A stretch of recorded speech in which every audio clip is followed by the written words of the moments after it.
Hello everybody, I'm back. After months and months, I've got little to show on my channel besides some stupid parodies contest thingies. The last 4 or 5 months have been pretty annoying, so I'm glad to be back here creating more content. It's about time too. And today I'm going to be introducing a new series, Sci-Fi Spotlight. Sci-Fi Spotlight, as stated in the title, is all about shining a spotlight on the dark corners of the sci-fi genre. For years, giants like Star Wars, Star Trek, and The Matrix have overshadowed sci-fi classics.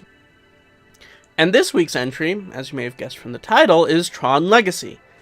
And this is a pretty well-known film with big stars and a big budget. But nobody seems to have a fondness for it. Tron Legacy was critically panned, and while a financial success, it was nowhere near what Disney was looking for. Besides, the idea of the sequel has been shot down completely. And this is coming from Disney, the sequel-generating monster.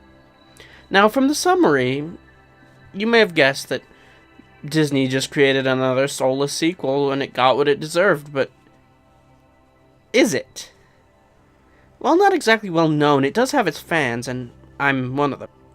And it was also popular enough for Disney to even consider a sequel 5 years later. And why is that? If you ask me, it's because people remember it. And, again, I do. So here's why. Let's take a look.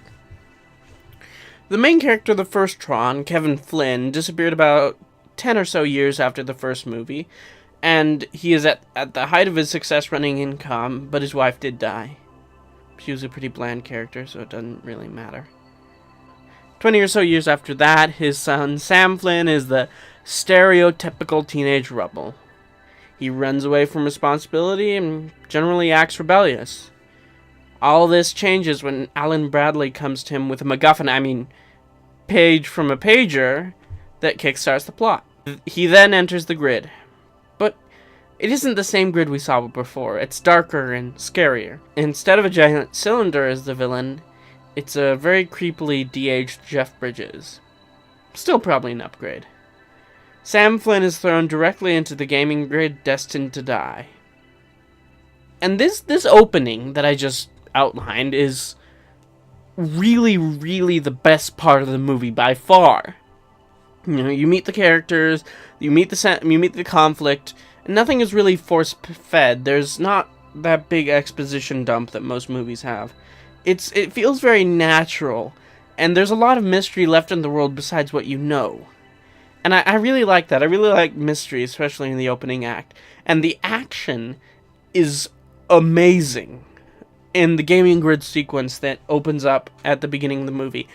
It is just spectacular, much like Deadpool. Tron started out at a 10, and the special effects as well are amazing, incredible. The music also contributes to this. The score, provided by French DJ duo Daft Punk, is excellent. As the music and the visual effects together match perfectly, and they build an atmosphere, and they contribute more to the world than the script does, honestly. It's really stunning. And as the story progresses, we meet Quora, played by Olivia Wilde, and then we meet the real Kevin Flynn, and this is where the movie falls apart. It's not pretty. We go, after the gaming grid, we go to Kevin Flynn's house on the regular grid, and all the energy and excitement and mystery that was present in that opening just disappears. Much like how Kevin Flynn, you learn how he's lost all his fight, the movie loses all of its fight. On the merits, or lack thereof, of this scene, I understand why people don't like the movie. It isn't all bad, though. A lot of mythos is added to the Tron universe in this scene, and that's interesting. We learn why Flynn is hiding, and he's hiding to prevent evil Flynn, known as Clue, from using him to escape the grid, and that wouldn't be a good thing because he's a bad guy, and bad guys don't do good things to people. And we learn more that in the last days of the grid, well, the good grid, a group of sentient programs known as ISOs, or isomorphic algorithms, spontaneously appeared. That's an interesting idea. And then this would change everything according to Kevin Flynn. But the question is how? I can come up with some ideas that I can pull out of my butt, but none of these are put forward by the movie. If you're going to talk about this stuff, you need to come up with at least a couple ideas. But it is something new, and if done right, it would have added a new angle to the grid. Like, personally, I think of the grid in the Tron movies as a reflection of our own digital lives, but it may be possible that what they're going for in this movie is, instead of exploring the reflection of our world and how we interact with computers from the perspective of how computers interact with us, it's more about exploring the possibilities of a digital world, like living entirely in a computer, and that's interesting stuff. But that would have been interesting if they had actually explored it, which they don't. There are only hints and details that make people like me think. And after that, we go to a bar and meet some more characters, including Michael Sheen acting silly and a girl in a spandex suit so tight it looks like it would rip if she bends over. The action here is serviceable, but nothing special. But the moment where Kevin Flynn shows up, it's actually pretty cool. It sold me on the idea of Flynn as this godlike figure. But this brings another problem into the movie. The first and second halves are completely different. The first half of the movie, which I talked about earlier, is full of people, like in the grid. And the second half, the world feels empty, and that could be intentional, and it is, but it doesn't make sense with how they set up the first act. And furthermore, the first half of the movie is full of action, and it's full of energy, and it's full of excitement. It's very, very, you're moving forward, you're thrilled, you're on the edge of your seat. In the second half of the movie, it's a lot less flashy. The action is more of a desperate fight to survive instead of a really exciting chase scene or something. There are no light cycle battles or disc duels, it's just people fighting using weapons in the Tron universe. There's nothing wrong with that, it's just that there are two very different halves of the movie, and I do feel that the original Tron had this problem too, but the ending there was much more of a traditional Tron light disc duel versus here where it's just a airplane chase scene. The ending doesn't really scream Tron. It screams more like generic Disney action movie. And again, that final act is really low-key, especially compared to the opening. Kevin and Sam Flynn bond, and we finally end the tedious daddy issues from earlier in the movie. We also learn about Quorra's identity, and Clue's plan is put into motion, so it's just a race to the portal to see who can get there first. And that's it. The ending is where I have real problems with this. It's just so boring. It's just an airplane chase scene. The chase is boring. The ending is boring. The resolution is boring. And we do complete Kevin Flynn's story arc, but we don't complete Sam's story arc because he didn't have one. He's a teenage rebel at the beginning and he's a teenage rebel at the end. Woohoo! He's just kind of there. And so is Quorra, for that matter.